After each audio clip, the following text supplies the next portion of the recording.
प्यारे साथियों, जानी मानी महिला एक्टिविस्ट और मल्लियों की डार जैसी चर्चित किताब की लेखिका गीता गैरोला की नई किताब ये मन बंजारा रे उनकी घुमक्कड़ी का दस्तावेज है। गीता जी का कहना है कि ये घुमक्कड़ी और ये आवारापन मेरी जिंदगी का हिस्सा है। इसी आवारापन ने मेरे व्यक्तित्व को संपन्न किया है, जीवन में आई चुनौतियों का डट कर मुकाबला करने के लिए तैयार किया है। यात्राएं मेरा स्कूल होती है। तो इसी किताब से आज देखती हूँ सपने पर सुनिए इसका एक अंश, जंगल में तारों की तश्तरी। बरसात बीत रही थी, मौसम में ऊब तारी थी। कहीं दूर निकल जाने को दिल छटपटा रहा था। मैंने कमल को फोन किया।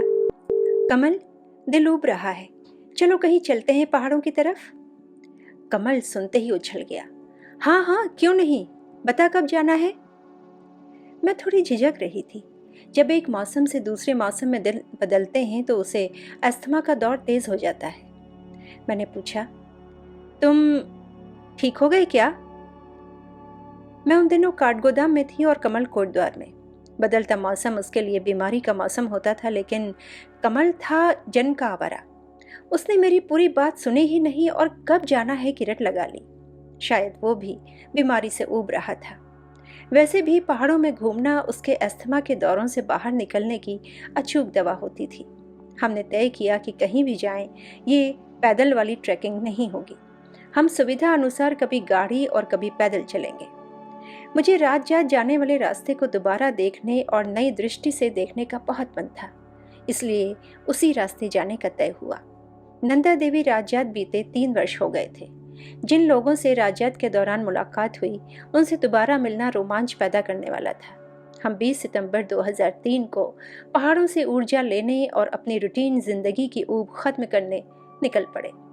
बारिश कम हो गई थी, रास्ते थोड़े कम टूटे होंगे ऐसा अनुमान था। कमल कोटद्वार से चलकर श्रीनगर पहुंचेगा और मैं देहरादून से सीधी देवप्रयाग होते हुए श्रीनगर पहुंच जाऊंगी। ये जाने पहचाने रास्तों की ट्रैकिंग थी, इसलिए पिट्ठू में स्लीपिंग बैग के अलावा कुछ ज़रूरी सामान रखे। जूतों को विशेष ध्यान रखा, क्योंकि बेलग बुग्याल की ट्रैकिंग के दौरान नए जूते मुझे परेशान कर चुके थे। करीब 2 बजे जब मैं श्रीनगर पहुंची तो कमल जोशी जी उमस और पसीने से लथपथ मेरा इंतज़ार कर रहे थे। हमने तय किया कि जहां तक बस मिलेगी वहीं पर आज का बसेरा होगा। ठीक सामने ग्वालदम जाने वाली बस खड़ी थी। हम दोनों बिना कुछ सोचे बस में चढ़ गए। जगह भी मिल गई। 5 मिनट के अंतराल के बाद बस चल पड़ी। गर्मी से बेहाल मैंने चैन की सांस ली। अब मैंने प्रश्नवाचक नजरों से कमल की तरफ देखा। मेरा आशय समझकर वो बोला, ये बस हमें नारायण बगड़ में छोड़नी होगी। कुलसारी जाने के लिए कोई साधन मिल गया तो ठीक, नहीं तो देखेंगे। जिस समय हम नारायण बगड़ पहुंचे, शाम की परछाइयां गधेरों में पसर रही थीं। चोटियों में उजास बाकी था। सितंबर में दिन छोटे होने लगते हैं। वहां उतरकर हमने एक दुकान में अपना परंपरागत खाजा, बन और चाय ली। सामने 2 ट्रक खड़े थे। ट्रक के ड्राइवर भी वहीं पर चाय पी रहे थे। देर शाम 2 अजनबी लोगों को देखकर उन्हें जिज्ञासा होना स्वाभाविक था। एक ने कमल से पूछा, भाई जी कहाँ से आए? आगे कहाँ जाना है? कमल तो गप्पे मारने को हमेशा तत्पर रहता था। बोला, यार जाना तो कुलसारी था, पर अब यहाँ से जाने के लिए क्या मिल सकता है? इत्तेफाक था कि पूछने वाला व्यक्ति ट्रक का कंडक्टर था। वे लोग सामान लेकर थराली चैपड़ों तक जाने वाले थे। मेरी तरफ सवालिया नजरों से देखते हुए कमल ने खुश होकर अपने दोनों हाथ जोर से रगड़े और बोला, यार भोला, तुम लोग अपने ट्रक में हमें कुलसारी तक ले जा सकते हो? ट्रक में जाने की बात को लेकर उसने सहमति के लिए मेरी तरफ देखकर सिर हिलाया। हाँ या ना? मैंने धीरे से सिर हिलाकर अपनी सहमति जताई। हालांकि ट्रक ड्राइवर को देखकर मुझे लग रहा था कि बंदा या तो अभी से मस्त है या रास्ते में हो जाएगा। जब हम कुलसारी में उतरे, शाम खूब गहरा गई थी। आसमान सितारों के झुंड अपनी रोशनी से हमें रास्ता दिखाने की कोशिश कर रहे थे। तय हुआ कि कुलसारी नंदा देवी मंदिर से लगे मठ में रहने वाली माई जी के साथ रहने का आनंद लेना चाहिए। सन 2000 में राजजात जाते समय मैं माई जी के साथ रुकी थी। अंधेरे में अपने दरवाजे पर दो अजनबियों को इतनी रात खड़े देख माई जी बोली, कौन है? मैंने कहा, माई जी, नमो नारायण, मैं हूं। राजजात के समय आपसे मिली थी। आज रात आपका आसरा चाहिए। माई जी ने एक औरत की आवाज़ सुनकर दरवाज़ा खोला और पहचानने की कोशिश करने लगी। मैं फिर बोली, माई जी, बड़ी आस लेकर आए हैं आपके द्वार। तभी अंदर से आवाज़ आई, अरे आजा बेटा, अंदर आजा। जूते बाहर ही उतार कर हम अंदर गए। भूख थी पर झिझक भी थी। सोचा रात गुजार लेते हैं, माई जी को परेशान नहीं करेंगे। पर माई जी ने आटे में नमक डाल के मोटी मोटी घी लगी रोटी और दूध का गिलास हम दोनों को थमा दिया। माई जी ने मुझे अपने पास सुलाया और बातें करने लगी। पूरा दिन सफर की हड़बड़ी में ही गुजर गया था। सुबह 5 बजे चल देंगे यहां से। अंधेरे में कमल की आवाज आई। मैंने उसकी बात अनसुनी कर दी। अभी तो माई जी से बात करनी बाकी थी। मैं सुबह की उजास होते ही पिंडर में नहाने के लिए चली गई। आने पर जोशी जी मुंह फुलाए माई जी के पास बैठे चाय सुड़क रहे थे। कुलसारी में त्रिमुखी शिव और दक्षिण काली का मंदिर है। काली का श्रीयंत्र भूमिगत है। प्रत्येक राजजात में बलि देने के बाद श्रीयंत्र को निकालकर पूजा करने का नियम है। सन 2000 की राजजात में बलि प्रथा पर प्रतिबंध होने के कारण श्रीयंत्र को नहीं निकाला जा सका था। माई जी अपने साफ सुथरे मठ में अपने आसन पर बैठी हमसे गप्पे लगाती रही। मुझे पता था कि माई जी कहीं पौड़ी की रहने वाली हैं। मैं उनसे गढ़वाली में बात करने लगी। पता चला कि वे रिखड़ी खाल ब्लॉक की रहने वाली हैं। 1962 में 22 साल की उम्र में उन्होंने संन्यास ले लिया। 4 साल भैरवगढ़ी के मंदिर में रहकर 1966 अप्रैल से कुलसारी में ही रह रही थी। 22 साल की भरपूर यौवनावस्था में दीक्षा लेकर घर छोड़ने के पीछे कोई बड़ा कारण तो रहा होगा। पहाड़ों में युवा महिलाओं के पति की मृत्यु हो जाने पर महिलाओं की जोगिन बन जाने की घटनाएं उस समय बहुत आम हुआ करती थी। मैंने माई जी को कुरेदने की कोशिश की। मैं तो गांव कक्ष माई जी, यानी मायका कहाँ है माई जी? अरे बाबा, जोगी और सांप का कोई गांव, कोई मैत, कोई घर नहीं होता। माई जी अपने गंजे सिर पर हाथ फिराते हंसते हुए बोली, मेरा सब तो यही कुटिया है। बात खत्म करने के आशय से माई जी ने चाय के गिलास उठा लिए। कुछ तो बताइए अपनी कहानी माई जी, मैंने बात बढ़ाई। अरे क्या बात और क्या छुई, बस जब औरतों के सारे सहारे खत्म हो जाते हैं तो वो संन्यास न लें तो कहाँ जाएं। मुझे माई जी की इस बात से सारी कहानी समझ में आ गई।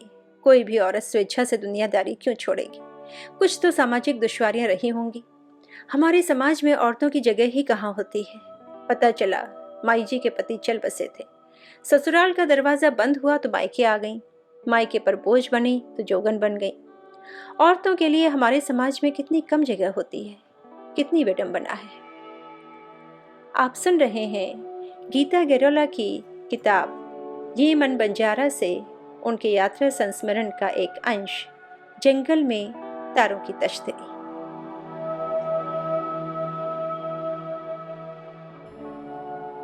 माई जी अब तक 3 नंदा देवी राजजात देख चुकी हैं, 1968, 1987 और 2000 की। कमल ने पूछा, तीनों जातों में आपको क्या फर्क लगा? माई जी बोली, 1968 की जात में ज्यादा से ज्यादा 200 लोग रहे होंगे। उस जमाने में जात वही जाते थे जिनकी आस्था बलवान होती। 2000 की जात में लोगों के साथ सैलानियों की संख्या बढ़ गई। लगभग 3000 लोगों ने जात में भाग लिया। 1987 वाली जात में कमल भी भाग ले चुका था। उस समय उसने माई जी को नहीं देखा था, पर 2000 की जात में जब मैं राजजात में गई तब मैं माई जी से मिली थी, खूब बातें की थी। पहले पूरी जात लोक आधारित होती थी। 1987 से प्रशासन व्यवस्थाएं करने लगा। 2000 की जात में तो स्थानीय प्रशासन ने यात्रियों के रहने की भी व्यवस्थाएं की थी। हम माई को प्रणाम कर अपने पिट्ठू पीठ में लादे कुलसारी गांव में आ गए। आसमान में बादलों की चहलकदमी के बीच धूप झांक रही थी। खेत धान, मक्के, ककड़ी और सब्जियों से लगदग थे। सड़क कुलसारी गांव के बीच से निकलती है। पिंडारी ग्लेशियर से निकलकर बड़े बड़े पत्थरों से टकराती गरजती पिंडर नदी के किनारों पर बसे गांव जंगलों से भरपूर थे। इन गांव में महिलाओं के लिए घास लकड़ी की समस्या नहीं होगी। गांव के बीच मुझे 2 महिलाएं सड़क पर दिखाई दी। बड़ी उम्र की महिला को आदतन दीदी नमस्ते कहा। दोनों में एक महिला गंगा कुलसारी की बेटी थी और दूसरी उसकी भाभी थी। उसका नाम नंदा था। इस इलाके में हर तीसरी लड़की का नाम नंदा होता है। गंगा का ससुराल ग्वालदम के पास किसी गांव में था। गांव में नंदा देवी की वार्षिक पूजा थी, इसलिए गंगा अपने मायके आई थी। मैंने संवाद बढ़ाया। दीदी, इस पूरे इलाके में लड़कियों को स्कूल भेजते हैं कि नहीं भेजते? भुलू, अब तो सब भेज रहे हैं। 8 तक स्कूल सब नजदीक जगह हो गए, इसलिए लोग बाग 8 तक तो पढ़ा लेते हैं। बाकी जिसके पास साधन है आगे भी पढ़ाई लेते हैं। और शादी कितने बरस में करते हैं? दोनों हंस पड़ी। जवान होकर। आजकल कौन करता है जल्दी शादी, सब जवान होकर करते हैं। इतने में उनकी गाड़ी आ गई और हम चापड़ों की तरफ चल दिए। उन दोनों को शायद बहुत आश्चर्य हुआ था कि सड़क में गाड़ियों के चलते हम पैदल क्यों जा रहे हैं। शायद हमें बेवकूफ़ समझ रही होंगी। जब मैं 2000 की राजयात में आई थी तब गांव में डामर वाली सड़क थी। डामर अभी भी थी, पर जगह जगह गड्ढे बन गए थे। मुझे अपने शासन प्रशासन की व्यवस्था पर हंसी आई। कमल समझ गया और बोला, अरे अगली जात तक सड़क फिर बन जाएगी, चिंता मत करिए। गांव से लगभग 1 किलोमीटर के बाद हमें रास्ते में 2 व्यक्ति मिले जो अपनी रिश्तेदारी में जा रहे थे। कमल जोर से बोला, नमस्कार जी। वो लोग भी हमारी जोरदार नमस्कार सुनकर मुस्कुरा दिए। पता चला कि वो पास के गांव में 13वीं खाने जा रहे हैं। कमल ने अपनी और मेरी राजयात में जाने की बात कही तो वो स्नेह दिखाने लगे। रास्ते में सड़क के किनारे एक लड़का छोटी सी दुकान लगाए चाय बना रहा था। हम चारों वहीं चाय पीने बैठ गए। इस बहाने बात भी होने लगी। चाय पीने के बाद हम पैसे देने लगे तो उनमें से एक व्यक्ति कान पर हाथ लगाते बोला, अजी तुम कैसी बात करते हो, हमारे मेहमान हो, घर पर मिलते तो खाना खिलाते, यहाँ पर चाय तो पिलाने दो, पैसे देकर हम पर पाप मत लगाओ। मुझे याद है जब हम जात में आए थे तब हमने छोटी से छोटी चीज़ को पैसा देकर लिया था। ये फ़र्क था जब हम बाजार साथ लेकर चलते हैं और जब हम केवल पहाड़ी व्यक्ति बनकर पहाड़ों में जाते हैं। दिन चढ़ने के साथ धूप ने अपने तेवर दिखाने शुरू कर दिए। मैं सड़क किनारे छाया में बैठी 2 लड़कियों के पास खेत की मेड़ पर पिट्ठू टिकाकर खड़ी हो गई।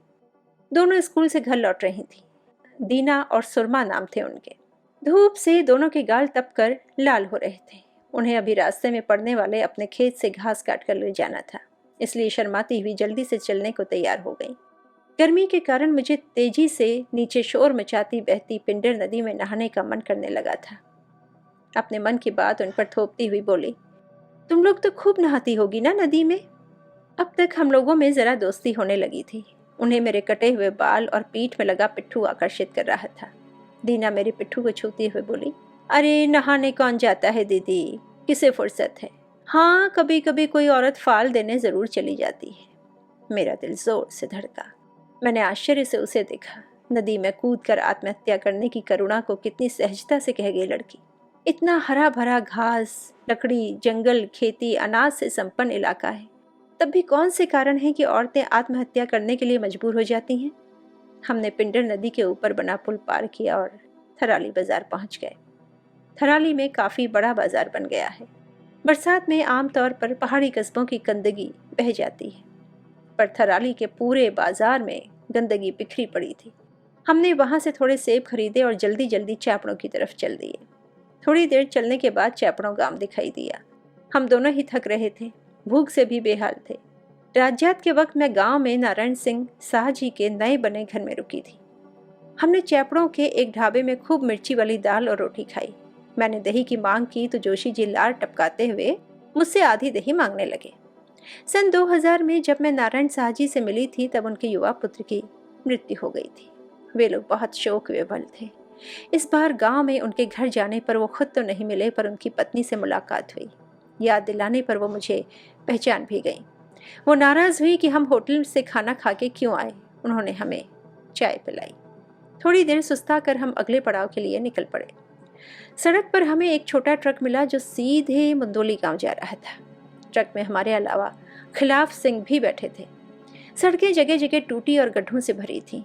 चारों तरफ बरसात की गहन हरियाली अपना आंचल फैलाए मन मोह रही थी। अब तक की यात्रा में कमल कम ही बोला था। अस्थमा की दवाई खाने के बाद बोलने में उसकी जीभ लटपटाती थी और सांस भी विषम हो जाती थी। इसलिए वो सफ़र का मज़ा ले रहा था। बोलने बात करने की जिम्मेदारी मुझ पर थी। मैंने घने जंगल देख के पूछा, भाई यहाँ पर जंगलों को बचाने के लिए वन पंचायतें हैं क्या? खिलाफ सिंह ने बताया, हाँ है ना। केवल कोट गांव में 7 गांवों की फॉरेस्ट पंचायत है। ये वन पंचायत 1947 में बन गई थी। सन 2000 के बाद वहाँ JFM यानी जॉइंट फॉरेस्ट मैनेजमेंट लागू हो गया था। लोग JFM के बारे में नहीं जानते, पर उससे गांव में पैसा आएगा ये उन्हें पता था। मैंने सोचा कि JFM आने के बाद इनके हाथ से तो जंगल गया। बातें करते हम मुंदोली गांव पहुंच गए। मुंदोली समुद्र तट से 2050 मीटर की ऊंचाई पर बसा घने जंगलों से घिरा खूबसूरत गांव है। उस समय वहां तक कच्ची सड़क बन पाई थी। 2 साल पहले राज्यात में भी ये कच्ची सड़क ही थी। यहाँ पर हमें मिलिट्री के रिटायर्ड सूबेदार जी के घर में बैठकर चाय पीने के बाद रात को रुकने का निमंत्रण भी मिल गया। मुंदोली से 2 किलोमीटर चढ़ाई पर लोहाजंग गांव है, पर हमें मुंदोली में ही रुकना था। मुझे याद आया कि जब मैं राज्यात में इस गांव में आई थी तब प्रशासन द्वारा खाने रहने के रेट तय किए गए थे, पर गांव के किसी भी व्यक्ति ने रहने का कोई पैसा नहीं लिया था। लोगों के अंदर लोकाचार जिंदा था। मुंदोली घनी आबादी वाला साफ सुथरा गांव है। शाम ढल रही थी। मौसम खूब सुहाना और ठंडा था। अजनबी लोग, खासकर मुझे देखकर गांव की कुछ महिलाएं, लड़कियां, बच्चे भी आ गए। वे लोग जिस तरह की बोली बोल रहे थे उसमें गढ़वाली कुमाऊनी दोनों मिली जुली थी। मुझे अच्छी गढ़वाली बोलनी आने के बावजूद उनकी बोली समझने में परेशानी हो रही थी। फिर भी मैं सबसे गढ़वाली में ही बात करती रही। कमल को इस बात का एडवांटेज मिल रहा था कि वो चमोली का रहने वाला है। सूबेदार साहब के परिवार वाले बहुत स्नेही थे। मुंदोली नंदा देवी राज्यात का एक अहम पड़ाव है।